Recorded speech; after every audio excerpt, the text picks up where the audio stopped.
Agama Islam ini adalah orang-orang yang ketika bangun tidur diminta oleh Tuhannya untuk membunuh orang lain. Islam itu adalah kekerasan dengan produk jihad dan kemartirannya, dan kemudian dia punya cita-cita politik untuk mengislamkan orang seluruh dunia. Jangankan soal teror, nipu orang pakai agama itu gampang banget. Investasi bodong, kampung syariah, tour and travel umroh, gampang kalau atas nama agama itu nipu orang.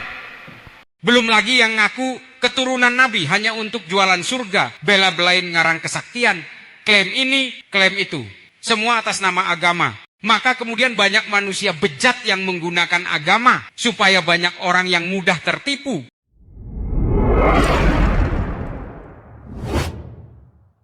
Assalamualaikum warahmatullahi wabarakatuh. Salam warahmatullahi wabarakatuh. Saya Muhammad Hisham dari Pesantren Babakan Ciwaringin Cirebon. Kuliah di UGM, Universitas, bukan Universitas Gajah Mada, tapi Universitas Gondang Manis.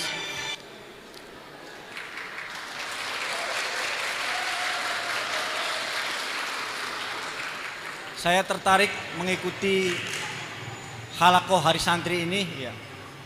Saya juga termotivasi bahwasannya ada hal-hal yang menarik yang disampaikan oleh Pak Doviri dan Cak Islah ini dari teori-teori terutama Stephen Hawking.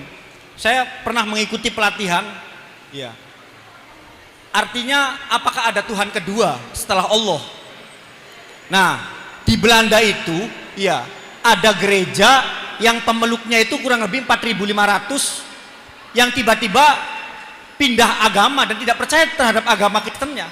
Karena apa? Karena sepele, karena teknologi. Nah, diamati itu ada, kalau seumpamanya di Cirebon itu namanya kayak bambu runcing, penahan petir. Karena apa? Ketika hujan ada petir, tiba-tiba gong yang ada di gereja itu jatuh dan menjatuhi kurang lebih 1.400 umat Kristen yang meninggal semua. Terus akhirnya apa? Diberikan doktrin-doktrin, ya, oleh orang lain bahwasanya apa? Nih, ada Tuhan keduanya. Nah, itu percaya. Nah, artinya bagaimana, ya? Kita sebagai seorang santri, ya, melihat ideologi tersebut. Terima kasih, Cak Islah. Wassalamualaikum warahmatullahi wabarakatuh. Jadi begini, Tuhan kedua ya jelas nggak ada sih. Ketika kita meyakini bahwa kul huwallahu ahad, bahwa Allah itu hanya satu, maka semua manusia, apapun agamanya, apapun sukunya, pasti diciptakan oleh Tuhan yang sama.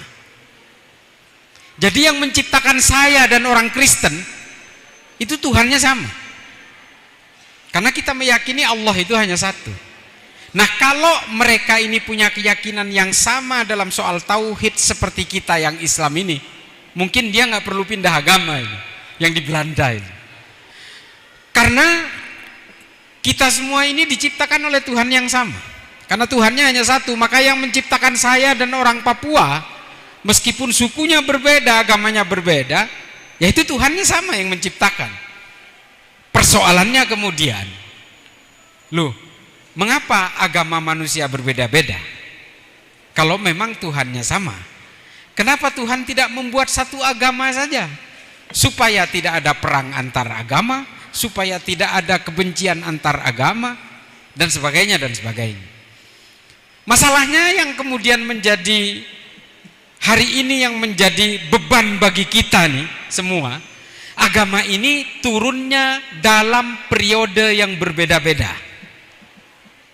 Nah, agama ini semua berbasis dogma. Percaya tidak percaya, harus percaya. Sehingga apa? Dia membuat pengikut-pengikut yang berbasis genetik. Orang-orang Assyrian Orthodox, orang-orang Katolik yang hari ini ada di Suriah, bisa dibayangkan secara genetik mereka memeluk Katolik sejak sebelum Rasulullah. Ada Rasulullah, kemudian syiar Islam itu selama berabad-abad bercokol di Suriah, tapi mereka tetap beragama Katolik. Kenapa? Karena basis dogma itu melekat ke dalam genetik keturunan tadi, ascendant istilahnya.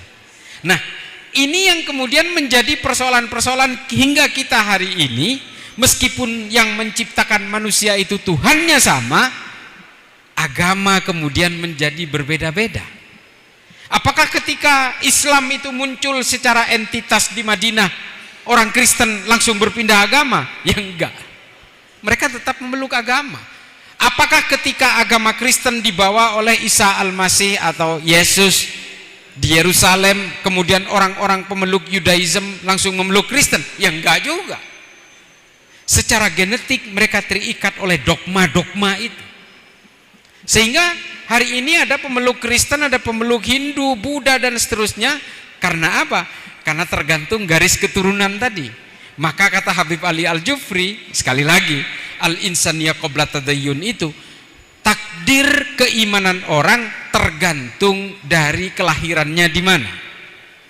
Nah, yang kedua, perbedaan-perbedaan ini kalau kemudian dibawa ke ranah kemanusiaan, al-insaniyah, maka seharusnya tidak ada orang lagi yang saling bermusuhan gara-gara agama. Tidak boleh lagi ada penghakiman-penghakiman kepada orang yang beragama berbeda. Kalaupun dia sudah merasa hijrah, sudah merasa tobat, seharusnya mereka tidak sibuk menghitung dosa orang lain. Seharusnya tidak gelisah oleh berbagai perbedaan. Makanya kemudian kalau kata Ibnu Rushd, ya, dalam Tahafud at-Tahafud, kalau mudah-mudahan santri udah ada yang baca kitab ini. Penyakit manusia itu ketika dia dihinggapi merasa paling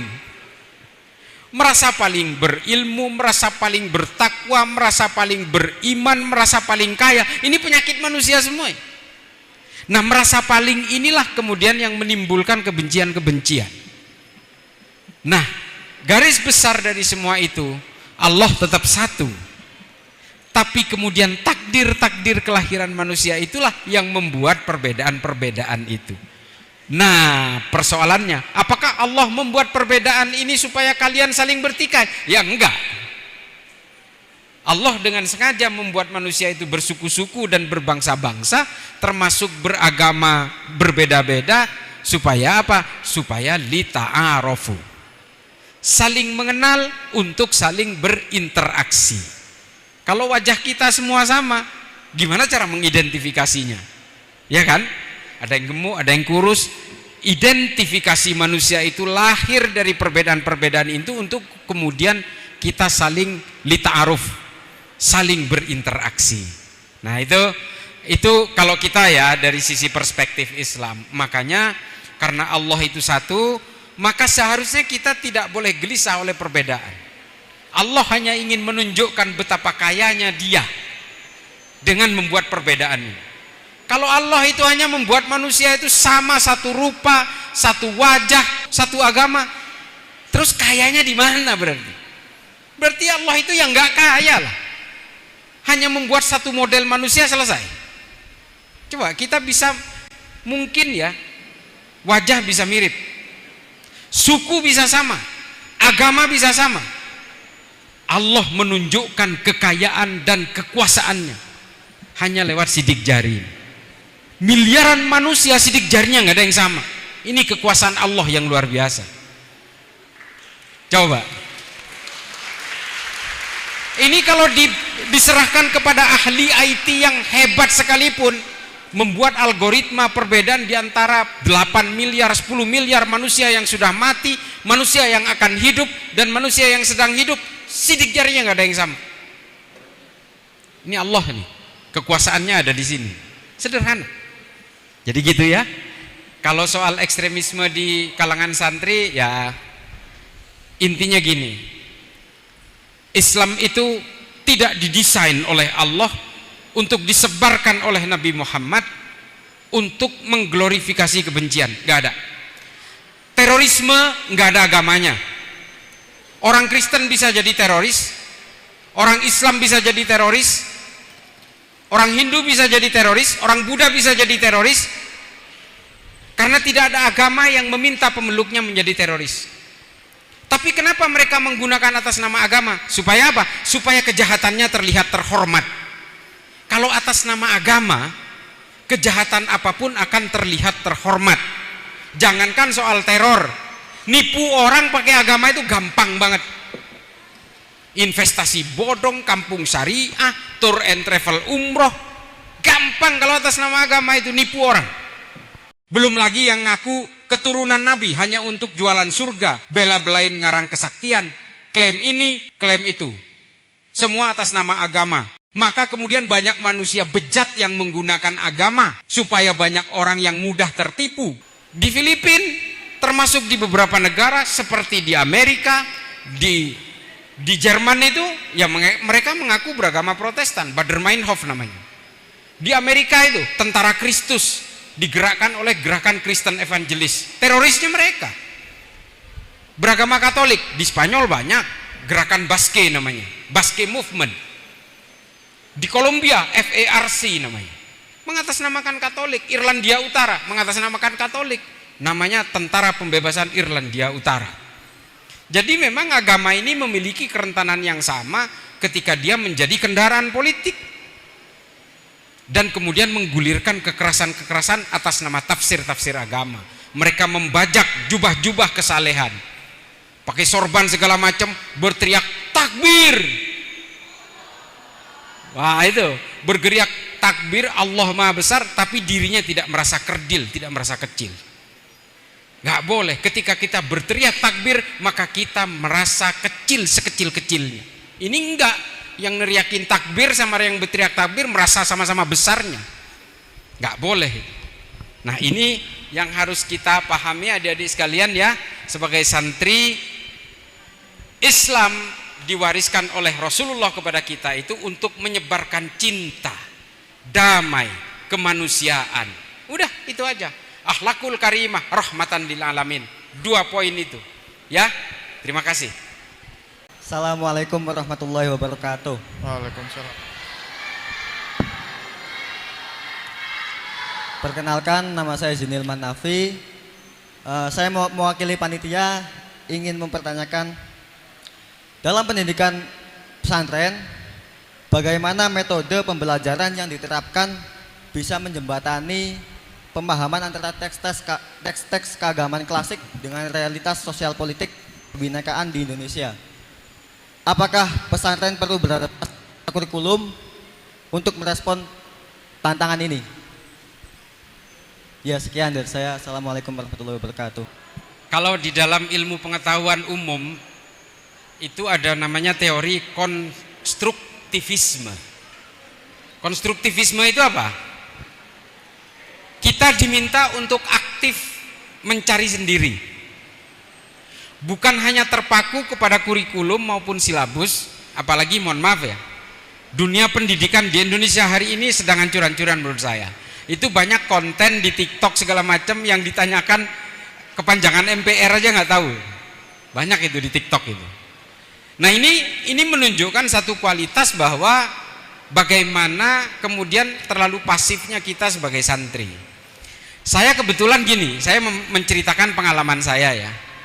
Saya itu dulu dari kecil, sebelum saya masuk SD saya udah bisa baca masalahnya. Sudah bisa baca tulis. Dan sejak kecil setiap saya diberikan kue oleh ibu saya atau bapak saya, itu selalu saya baca. Produksinya di mana, kandungannya apa. Jadi saya tahu Nabisco ini di mana pabriknya, Regal ini produksinya siapa gitu. Termasuk minyak goreng, semua tulisan-tulisan di kemasan-kemasan itu selalu saya baca. Artinya minat baca itu kemudian tinggi. Yang kedua, kerjaan saya itu salah satunya adalah ke tukang loak, mencari majalah-majalah bekas. Jadi waktu SD kelas 4 pun saya udah baca Tempo. Gitu Mas. Jadi Tempo itu udah saya baca ya. Tulisan-tulisan Budiono Darsono, tulisan catatan pinggirnya Gunawan Muhammad itu sudah saya lahap sejak dulu. Dan itu nggak ada di pesantren. Buku-buku termasuk The Five Friends atau 5 Sekawan Enid Blyton, itu udah saya baca dari kecil itu. Ya saya tidak menganggap oh saya hebat, enggak. Artinya apa? Ada daya selidik yang luar biasa ketika kita itu sudah terbiasa membaca. Nah, coba bayangkan ya, kalau saya tidak menemukan At-Tahrir wa Tanwir yang menjadi rujukan saya sampai hari ini tuh nggak ada untuk melawan Stephen Hawking dan Richard Dawkins ini. Oh, belum bicara tentang tokoh-tokoh ateis seperti Daniel Dennett. Wah, itu yang dibantai itu Islam, Pak. Kalau Dawkins itu malah membantai Kristen. Yang dibantai Daniel Dennett ini malah Islam. Karena apa? Menurut dia, agama Islam ini adalah orang-orang yang ketika bangun tidur diminta oleh Tuhannya untuk membunuh orang lain. Karena yang ada di mindsetnya Daniel Dennett, tokoh ateis ini, Islam itu adalah kekerasan dengan produk jihad dan kemartirannya, dan kemudian dia punya cita-cita politik untuk mengislamkan orang seluruh dunia karena kita percaya Imam Mahdi dan sebagainya. Mau ngelawan gimana kalau kita itu pas-pasan ilmunya? Nah, ini daya selidik, daya cari dari kita. Ya mohon maaf, saya juga pernah terpengaruh oleh ajaran-ajaran salafi. Yang namanya liko itu saya udah pernah ngerasain itu ketika kuliah ini. Saya sempat percaya bahwa gerakan khilafah ini harus diwujudkan. Pernah saya. Tapi untungnya hanya hitungan bulan, karena kemudian saya menggunakan rasionalitas berpikir saya, mosok sih agama ini hanya dibebankan urusan-urusan kayak gini. Sehingga akhirnya saya mulai mencari. Saya berguru kepada Gus Dur ketika tinggal di Cempaka Putih Barat. Kebetulan saya satu kampus dengan Saifullah Yusuf. Saya satu kampus, sama-sama di HMI dan satu kampus di UNAS. Sehingga saya bisa berguru ke sana. Saya banyak berguru kepada Buya Syafi'i Ma'arif. Saya banyak berguru kepada Nurholis Majid. Saya tidak mau terjebak menjadi hominem unius libri. Apa itu? Yang paling bahaya dari manusia itu adalah ketika dia hanya membaca satu buku dan satu buku itu dianggap kebenaran yang paling mutlak. Itu nggak boleh. Kita akan betul-betul terdoktrin oleh itu. Nah, teroris-teroris yang ditangani oleh Pak Dovir dan teman-teman dari Densus, TNI, dari kepolisian ini, itu karena membaca satu buku, lalu satu buku itu dianggap yang paling benar. Baca buku Ma'alim Fitoriknya Said Qutb, wah, udah menganggap ini buku karya Tuhan. Kurang lebih kayak gitu. Sehingga apa? Dia menganggap bahwa orang yang bernaung di bawah negara yang tidak menggunakan hukum buatan Allah, maka ini adalah kaum togut yang semua darahnya halal untuk dibinasakan. Coba. Setelah itu membaca Idarat at-Tawahhus, baca Al-Wala wal Bara' fil Islam Muhammad Said Al-Qahtani. Wah, udahlah. Kita melihat meja aja bisa jadi kafir itu. Ketika mengharamkan bank, ya, seharusnya mereka nggak mau naik pesawat. Pesawat itu dicicil lewat bank semua. Ini kan anomalinya Wahabi ini. Sehingga banyak orang yang tadinya bekerja di bank keluar semua itu karena menganggap dia bekerja di tempat haram. Ketika dia keluar dari bank, dia jadi supir ojol. Di ojol ada GoPay. Wah, itu haram juga. Dia kerja di sebuah yayasan. Ketika di yayasan dia ada Zoom meeting. Wah, Zoom meeting ini haram karena dibayar pakai kartu kredit. Masa Islam itu serimpet kayak gitu? Enggak. Makanya Darul Iftah, Majelis Ulama Mesir, menghalalkan bank konvensional, karena kalau kita mengharamkan, maka kita nggak bisa hidup kayak manusia normal. Ini gedung ini, keterlibatan banknya ada berapa ini? Belum kita ke jalan aspal, belum kita ke tol, belum kita kalau mengurus KTP ke kelurahan. Mereka itu gajinya ditransfer lewat Mandiri atau BRI, bank lagi. Ini mereka ini kan mengharamkan bank konvensional, tapi di dalam dompetnya masih ada uang kertas. Kan aneh, uang kertas itu produknya bank. Aneh semua ini. Maka kemudian cara beragama kita adalah menggunakan rasionalitas berpikir, dan kita tetap memegang keimanan dengan fikih-fikih kontemporer yang tidak keluar dari maqasidus syariah. Itu saja, sederhana. Tidak ada agama yang meminta pemeluknya menjadi teroris, nggak ada. Apakah saya menganggap semua agama ini benar? Ya enggak lah. Yang paling benar menurut saya ya Islam, itu agama saya. Tapi untuk menyatakan bahwa Islam itu agama yang saya anut ini adalah agama yang paling benar, saya tidak harus menyalah-nyalakan agama orang. Untuk mengatakan istri saya yang paling cantik, ya enggak, saya enggak harus menjelek-jelekan istri orang lain toh. Nah, ini konsep beragama kan sama seperti itu. Silahkan kita semua yang Islam ini, agama kita yang paling benar memang. Innad dina indallahil Islam, ya jelas. Tapi kita tidak perlu menjelek-jelekan agama orang. karena mereka menjadi Kristen ya karena takdir kelahirannya. Nah ini Habib Ali Al-Jufri lagi. Jadi gitu ya, kita harus, ini adik-adik santri, anak-anakku semua, apa yang kita pelajari di pesantren kita kembangkan dengan rasionalitas berpikir kita, dengan mencari literatur baru, sehingga apa? Logika kita bermain. Masa sih Islam ini menganjurkan menghalalkan bom bunuh diri misalnya? Masa sih kita itu dianjurkan untuk membinasakan orang lain yang berbeda? Masa sih kita itu tugasnya hanya harus mengkafir-kafirkan orang yang berbeda tafsir dan sebagainya? Nah ini kesadaran-kesadaran seperti ini, sehingga apa? Pintu-pintu keilmuan kita akan terbuka secara otomatis dan kita tidak terbelenggu seperti orang yang ditaliin tangannya, yang ditaliin kakinya, dan kita bisa menjadi manusia merdeka yang sanggup bertahan dalam tauhid, akidah maupun apa yang menjadi tugas kita dalam beragama Islam. Terima kasih ya.